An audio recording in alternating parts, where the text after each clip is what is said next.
Greetings, my fellow financial ninjas. Today I am going to talk about recessions.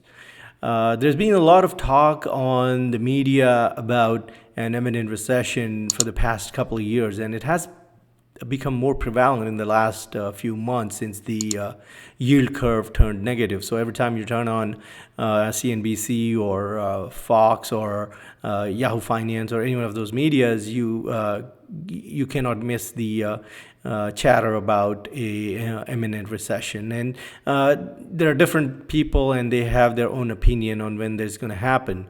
I'm just going to throw my 2 cents on what I think is going to happen, and what you should be doing if a recession does happen, what you should be doing. So let's start with what is exactly a recession.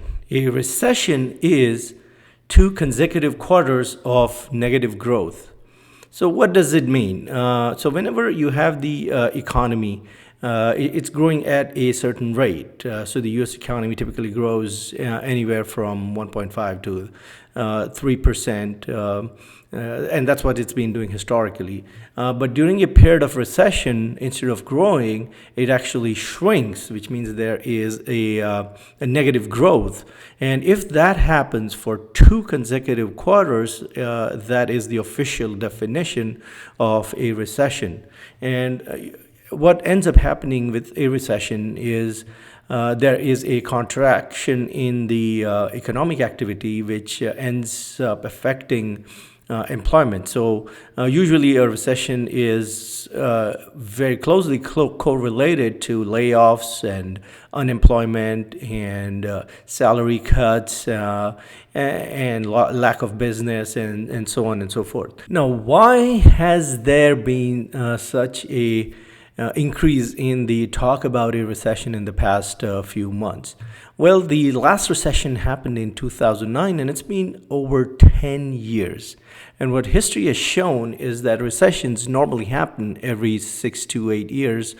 Although the one that happened in 2001, it was almost a decade before that happened. So there has been a precedence where the recession does not occur every 5 or 6 years. But if you look at the history over the last 100 years, you'll see that that's what it is. So a lot of people and economists think that it's way overdue. It's been 10 years and we've been expanding, and so a recession is imminent. Then there is a lot of doom and gloom talkers on the media, like Peter Schiff and Mark Faber, Gary Schilling, and all those guys, who I think are more sort of perma bears, which means they are permanently negative about the U.S. economy and are predicting a recession pretty much throughout.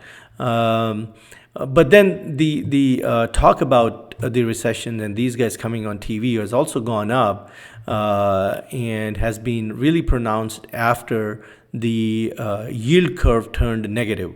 Now, what exactly is this phenomenon? So normally, whenever you look at the economy, the interest rates that are offered are usually higher when you make an investment for long term, and lower for a shorter duration. Or the other way around, if you have to explain in terms of mortgages, whenever you sign a short term, whenever you get a short term loan, the interest rates is lower compared to what you get with the long term. So essentially, when the yield curve turns negative, this phenomenon becomes the other way around, which means the long term rate becomes lower compared to the short-term rate, and that's what it is. And so this particular phenomenon has been linked with a recession. The inverted yield curve has been a pretty reliable indicator of a recession. The past 6 or 8 recessions that happened in the last century have all been preceded by a negative yield curve. However, there have been times when the yield curve did become negative and a recession did not happen. So it was a false positive. And the other thing is the time between when this happens and when the actual recession happens. It varies depending on the recession. In 2006, I remember first time reading about it, and I was pretty fascinated that this has happened, and I was convinced in 2006 that we are going to have a recession, and I kept on waiting for that to happen. But the actual recession did not happen until 2009.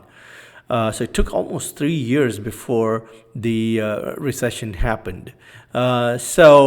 What's different this time? There are different factors affecting, and in my opinion, this time could be a false positive.